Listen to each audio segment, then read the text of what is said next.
Næst komið að lið reglur skólaþjónustu. Til máls tekur bæjarfulltrúi Lára Halldóra Eiríksdóttir.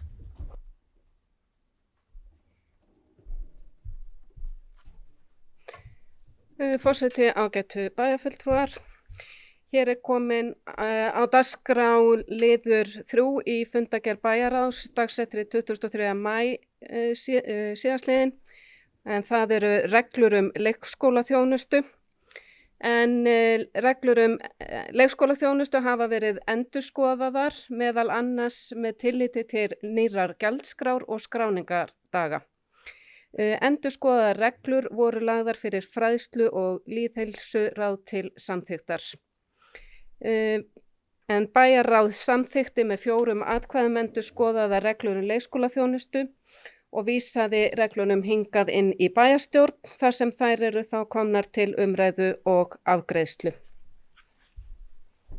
Það er bæjarfulltrúi Lára Halldóra Eiríksdóttir lokið máli sínu, orðið laust. Sem enginn hefur kvatt sér hljóðs, þeir sem geta samþykkt þessar reglur gefið merki. Það eru 11.